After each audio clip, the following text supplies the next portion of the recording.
Coming up next on the Jeff Crilley Show, if you're a business owner, are you running your business or is your business running you? We're going to take a look at Codified Wisdom next.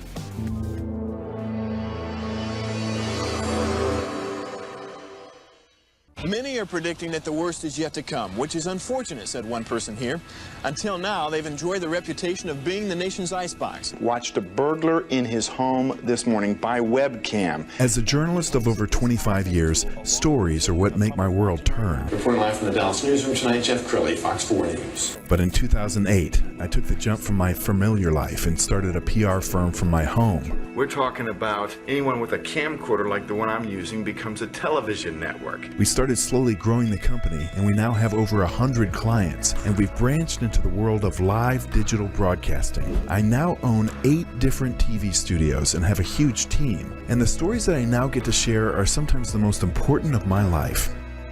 Life has a funny way of coming around full circle. This is the Jeff Crilley Show. Well, as you just saw in that video, I started my company when I was 45, year 2008. And if I could get a chance to go back then and talk to my younger self, imagine the stuff that I would be telling a younger self, because I could have saved a lot of time and a lot of energy. To talk about that today, Eric Eager, he's the founder of Impact Data. Thanks for coming on the show. Yeah, thanks, Jeff. I sure appreciate it. Well, there's an old saying in the entrepreneurial world that you don't know what you don't know. And so how does your company solve problems for people? Well, here's what it is that we have been involved in technology and analytics for quite a bit. But even more important, I've been kind of studying how businesses grow, why some fail, why some succeed. And in my course of starting multiple companies, I've had some that were wildly successful, and I had a number that were not as successful as I want. And when I came back and what I found as being a member of multiple CEO groups, what I kept seeing is people repeating the same mistakes over and over again. And there were so many friends of mine that had started companies, and they look back and they go, man, I wish I would have known. I wish I would have, if somebody would have pulled me aside. And even my own personal experiences of having those kind of things happen. And so it was this, kind of next chapter in my life was to sit down and with my co-founders and say, hey, is there a way that we can help other businesses don't make the same dumb mistakes that everybody else is making?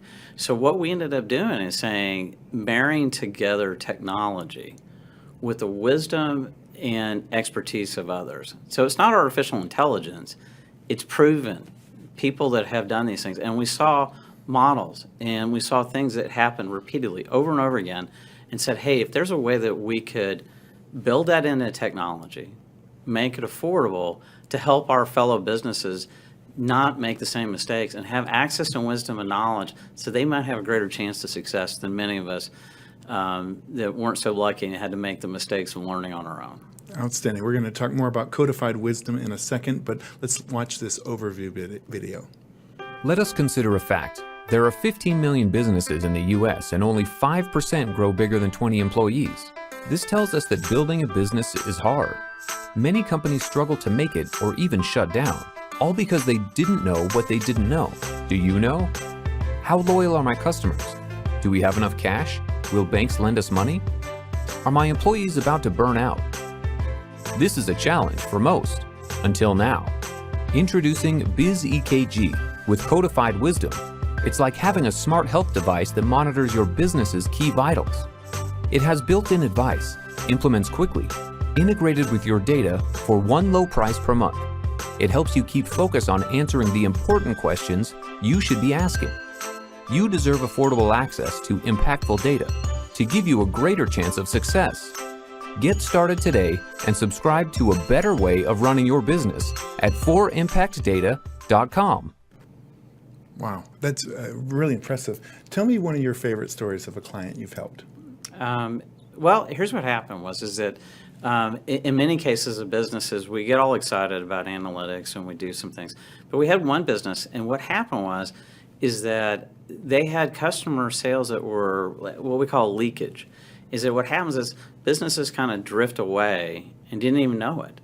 And so there was a case where what happened was with our technology, we were able to identify, hey, these customers were typically buying between these ranges.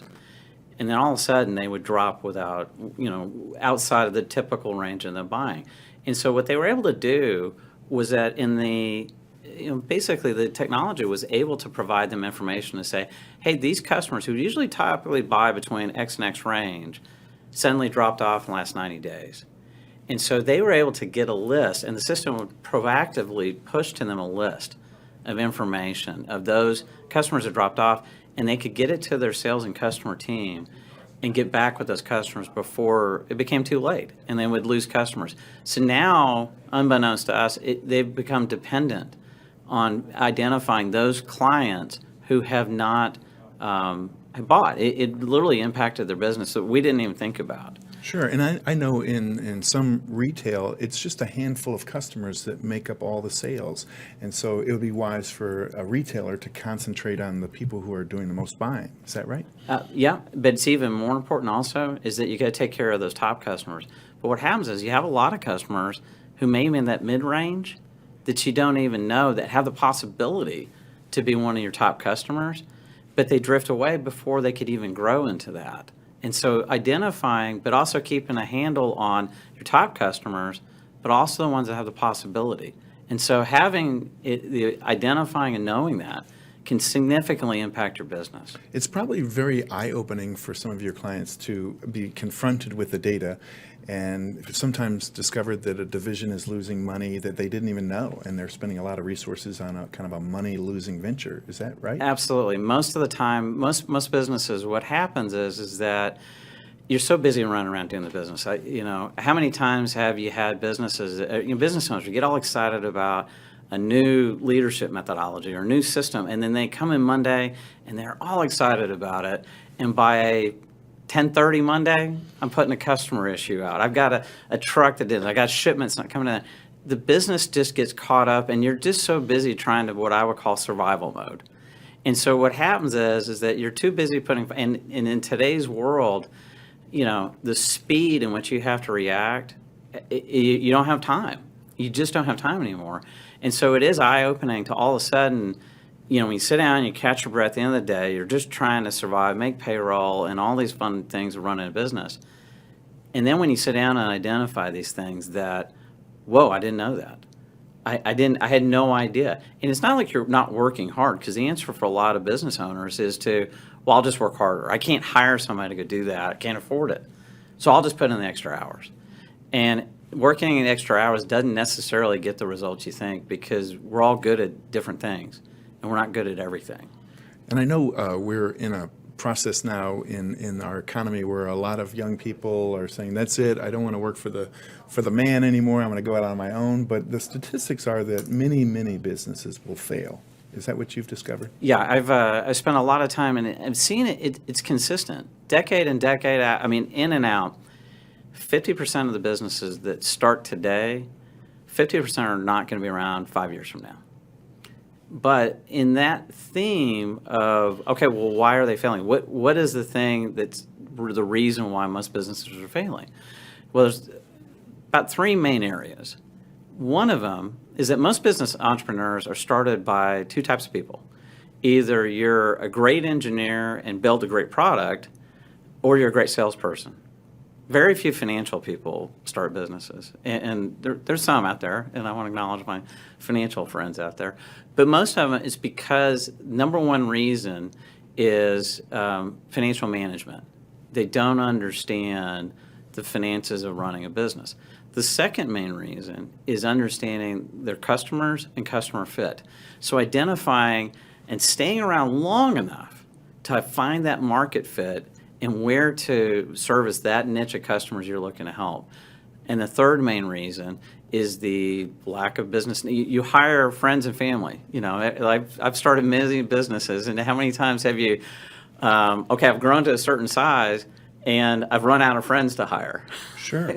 And you hire them, and they just don't have the business acumen at that level of growing the business. I'm going to put you on the spot. So like a famous example of a company that's no longer around is Blockbuster. At one point, they were a behemoth, right? Everybody was going to the video store, and now they don't exist anymore. What do you think Blockbuster did wrong? Well, they didn't innovate. I think, and again, I've had the experience and been lucky enough to be a part of some great companies. And when you're growing and everything you touch, I hate to say it, but you get to this kind of, you're the smartest person in the room. You dominate the market, and you don't pay attention to that little nimble, innovative company that's coming up next. And so you got to be constantly innovating. You constantly have to be looking and reinventing yourself. And I think that, I mean, honestly, if you look at typical business models, when I was growing up, you know, the Sears catalog would show up. Right. And I remember flipping through and looking, and what they did is they aggregated a bunch of product, put it available for me to buy in one spot, and they made it real easy for me to buy it. And so if you think about it, what's Amazon doing? Amazon aggregates a bunch of content, a bunch of materials, make it easy for me to buy, and they just, with the use of technology, made it, and they just raised the bar of making it easy for me to buy from one spot and make it very easy for me to buy at any point in time. So they're the modern day Sears for, you know, those old timers out there. Sears dominated. And if you remember, a lot of the same dialogue that you hear now about Amazon, they had many years ago talking about Sears, about they own too much of the market. They're becoming too controlling. They have too many things in too many hands in too many areas. Sure. Well, fast forward, same business model, except now you get to leverage technology, and now we're having the same, you know, the whole idea is that the business world is repeating itself, except we have technologies and ways to do it faster, smarter, cheaper, better, kind of thing. And it seems like data, if you get the data early enough, it can really save a company. You remind me of the movie Moneyball. Do you remember that from a decade ago? Yeah. It was all about data. Absolutely. So you're almost the business version of Moneyball. When people see the numbers, they can course correct. Absolutely. I think that's, it's one of my favorite movies. I'm a sports and an analytics guy. But I think in today's world, you just don't have the luxury of time. Before, years ago, the world was moving at a slower speed. You have to have data quickly in order to course correct, or you're out of business. I mean, how many businesses do you see now that pop out of nowhere that become multi-billion-dollar organizations that didn't exist 5 years ago? And so with the passion that we have is that there's a way that we can get the right data. You know, the other thing I want to make sure to correct is that years and years ago, it wasn't a matter of, you know, I don't have the data, I can't get to it. Now we are overwhelmed with information. I can look up on the internet and find all sorts of information. It's what is the key information for me to focus in on? What are the heartbeat items that I need to pay attention in my business so that I live another day? And the whole name of the game is live another day till you find that right fit in the market, and then focus in on and execute on that. And that's the theme that I've seen in successful businesses. Okay, we're almost out of time. So for the business owner who's watching this right now and kind of scratching his or her head saying, I wonder if I need to contact Eric, how do you know when you need to bring in somebody like your company? Well, we're working really hard to make this, you know, the mission of the company is to make everyone should have affordable access to impactful data. But if you're walking each day, and here's the thing, if you have that little itch, that little in the back of your head going, man, there's something out there, I don't know everything, I'm not getting information, I don't even know the basic questions. Do I have enough cash in the business? Will bank lend me money? If you feel like you've had those fundamental questions that you wish you knew, and you're just feeling frustrated with it, then hey, we're right there with you. And that's the whole purpose of what we're building, is to help answer those fundamental questions you think should be so easy to get to. And we're doing what we can to help kind of pay that forward knowledge and experience. And we've got lots of good people who are also doing the same thing. They're trying to share their wisdom and knowledge so that the next group of entrepreneurs don't make the same mistakes that the rest of us have made. Outstanding. Eric, we're going to end with your website, which is forimpactdata.com. Eric Eager, thanks for coming on the show. Okay, thank you so much. That's it for now. We'll see you next time.